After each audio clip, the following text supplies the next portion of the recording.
क्या mount Everest की चोटी पर हेलीकॉप्टर की लैंडिंग हो सकती है?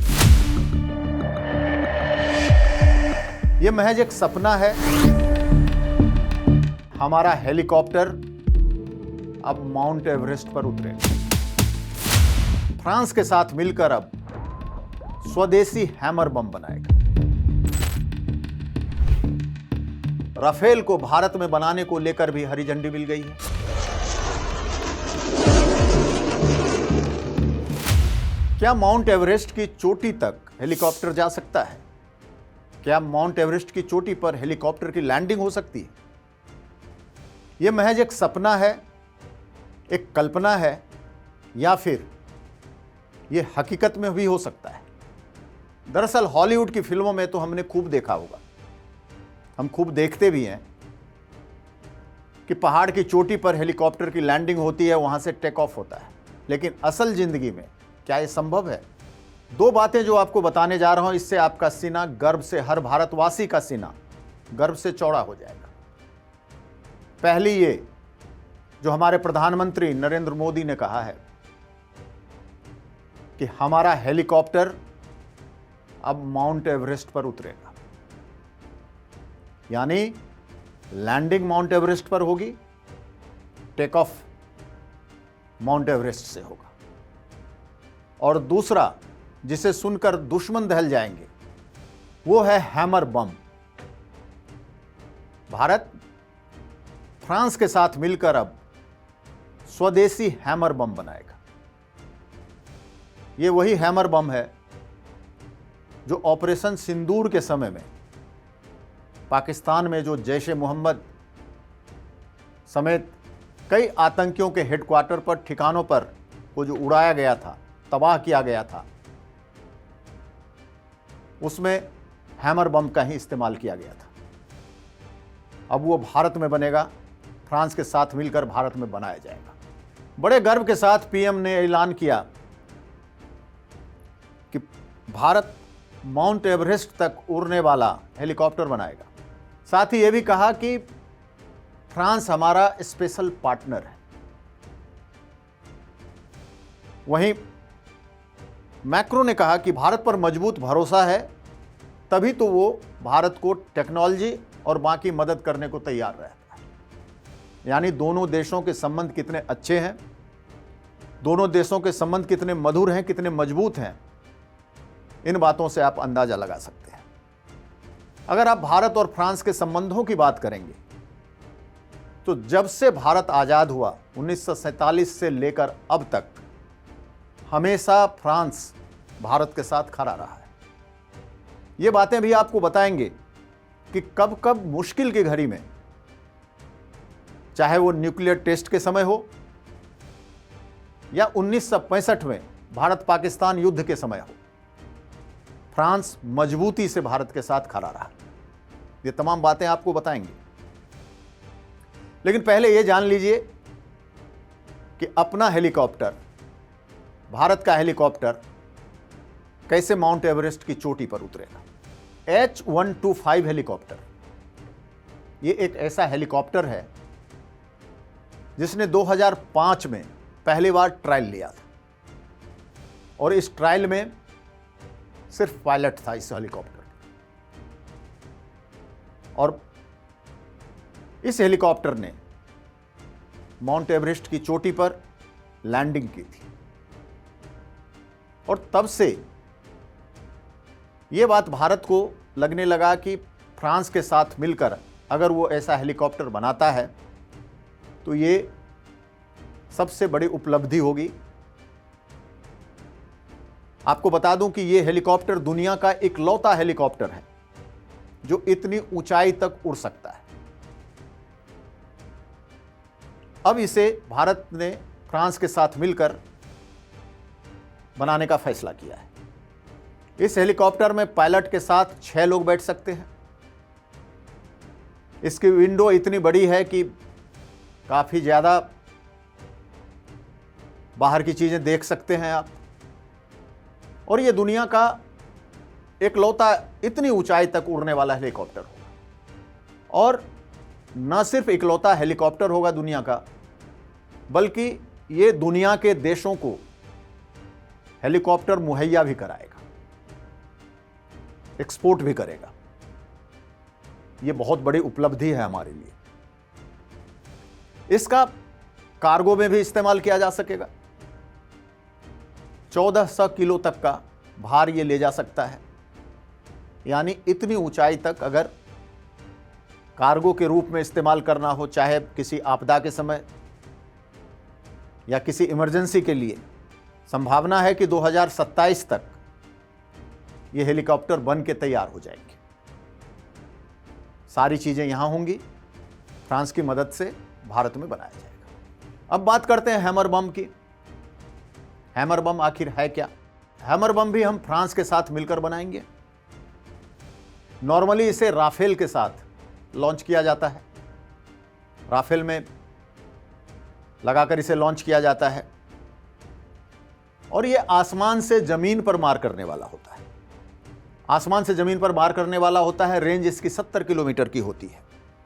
ऑपरेशन सिंदूर के दौरान भारत ने हैमर बम का जमकर इस्तेमाल किया था और पाकिस्तान में लश्कर और जैश ए मोहम्मद के हेडक्वार्टर को, इनके आतंकी ठिकानों को तबाह करने में हैमर बम का खूब इस्तेमाल किया गया था। हैमर बम की अहम भूमिका रही थी। हालांकि इसे मिराज 2000 और तेजस में लगाकर इस्तेमाल किया गया था।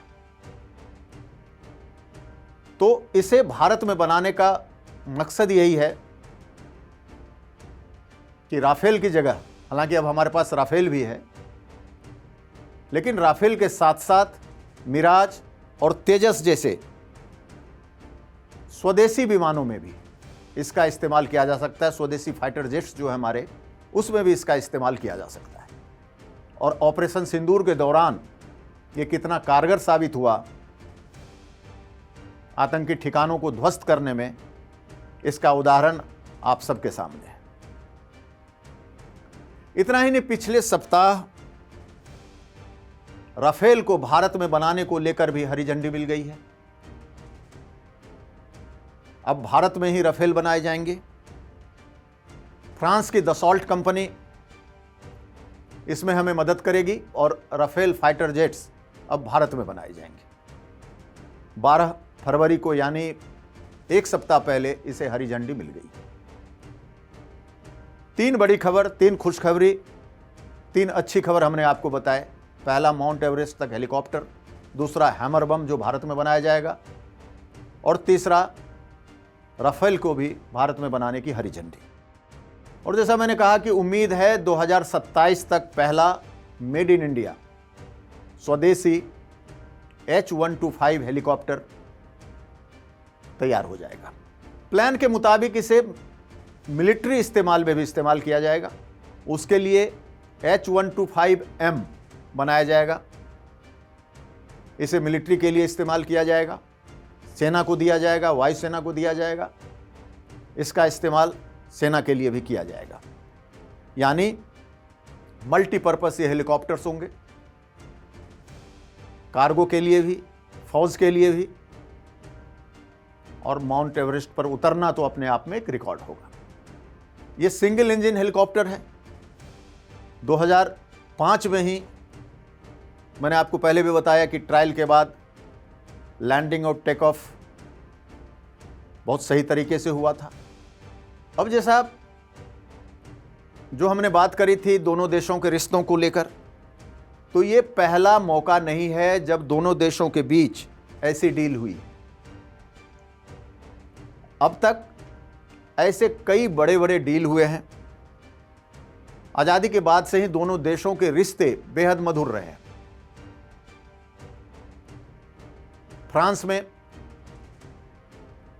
पढ़ाई करने वाले भारत के छात्र भी अब काफ़ी ज़्यादा हैं और संभावना जताई जा रही है कि 2026 में ये करीब 3 गुना बढ़ जाएंगे। साथ ही यूरोपियन यूनियन में नीदरलैंड और जर्मनी के बाद फ्रांस भारत का सबसे बड़ा ट्रेडिंग पार्टनर है। यानी तीसरा सबसे बड़ा यूरोपियन यूनियन का में तीसरा सबसे बड़ा अगर भारत का ट्रेडिंग पार्टनर कोई देश है तो वो फ्रांस है। 2024-25 में 71,000 करोड़ के सामानों का एक्सपोर्ट फ्रांस को हुआ है। कितना बड़ा बाजार है, इसका अंदाजा आप लगा सकते हैं।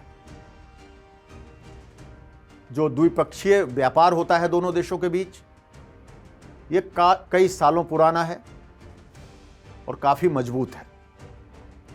और जो बात हमने कही थी कि किस तरह से समय समय पर 1947 से लेकर अब तक फ्रांस हमेशा भारत के साथ खड़ा रहा।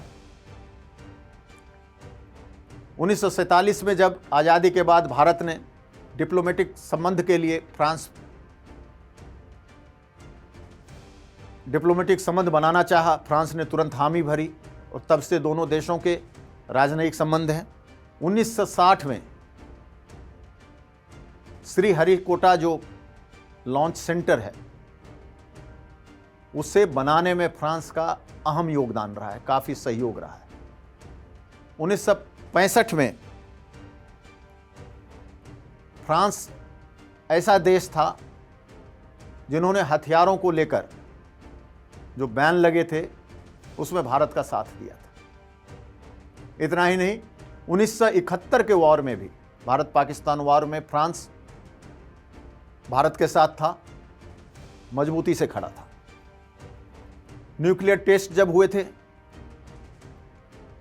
कई देश ऐसे थे, कई यूरोप के देश ऐसे थे जो भारत के खिलाफ थे।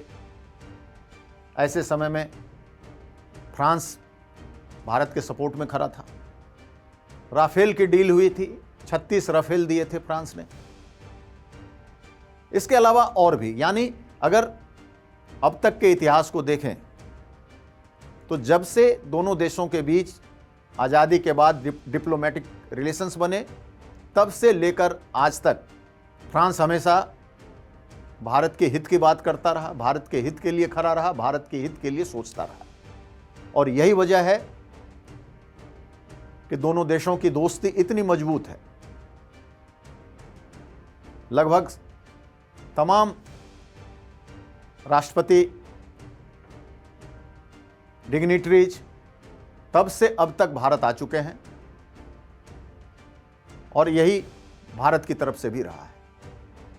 अब एक बार फिर इन तीन चीज़ों के साथ भारत और फ्रांस के संबंधों पर नई मुहर लगी है।